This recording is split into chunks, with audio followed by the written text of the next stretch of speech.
being the penultimate episode of this season, I kind of hoped more would happen during this week's instalment of The Walking Dead. Unfortunately, like the 14 episodes preceding it, things once again struggled to really get going. Whilst it was by no means an awful watch, something they need reminded me a hell of a lot of last week's entry, due to the fact that it was yet another average chapter in this stuttering franchise.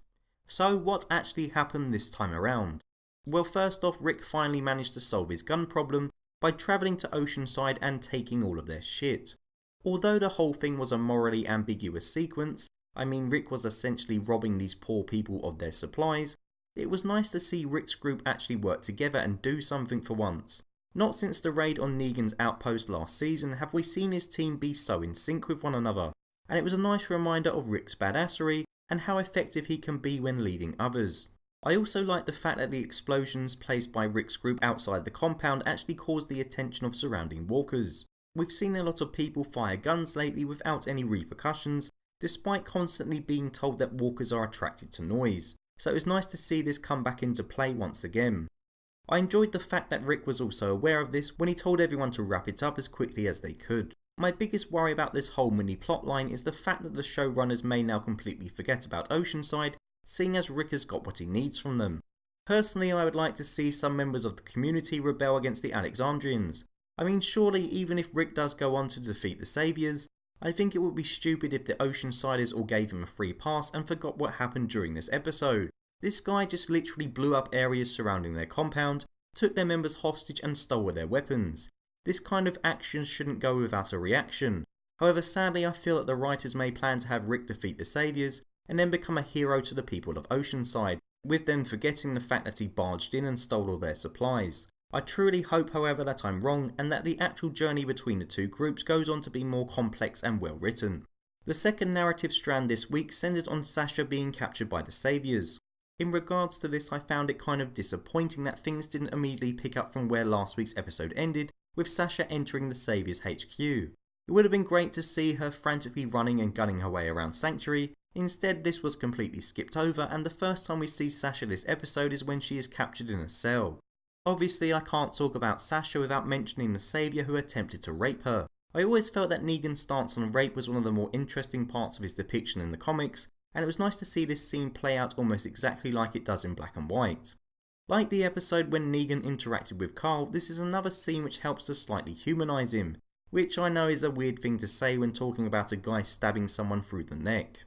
Sasha also managed to have a few interactions with Eugene, and I maintain the fact that I believe Eugene to be one of the more interesting characters still on the show, despite me not being a fan of him when he was first introduced. We learnt a bit more about why he decided to join Negan, which admittedly is mostly because he's a coward, but all in all I enjoyed watching the two converse with one another. Despite there being some decent moments involving Sasha, I found myself being really annoyed by her action, or rather inaction, towards Negan. Near the end of the episode, Sasha requests to Eugene that he give her something she can use to kill herself, be it a knife or some glass, so she can avoid being used by Negan to hurt those that she loves. However, when the camera focuses on Sasha while she is talking to Eugene, her facial expressions and her tone of voice make it seem like she's lying about using a weapon to kill herself, and is instead trying to trick Eugene into giving her a weapon which she can use to kill Negan. Now this would be a pretty clever plan, were it not for the fact that Negan already gave her a knife earlier on in the episode, which she could have used to attempt to kill him on more than one occasion. Instead she chose not to, so why request a weapon now?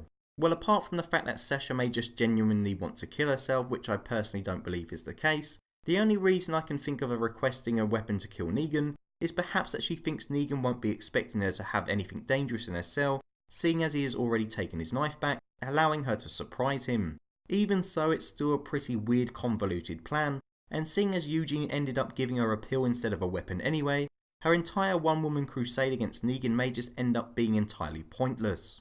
As well as following Rick and Sasha, we also briefly caught up with Maggie at Hilltop, whose influence on the people there seems to be ever growing.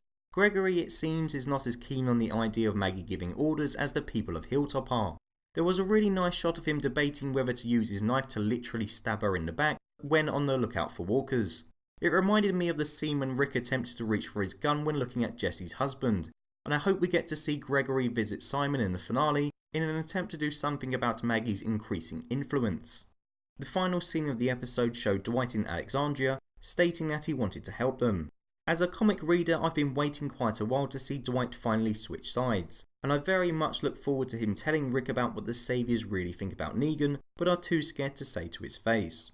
All in all, this wasn't a bad episode, but it definitely wasn't amazing either. Like the rest of the season, it stumbled along with the occasional good bit mixed in with some dull and questionable moments.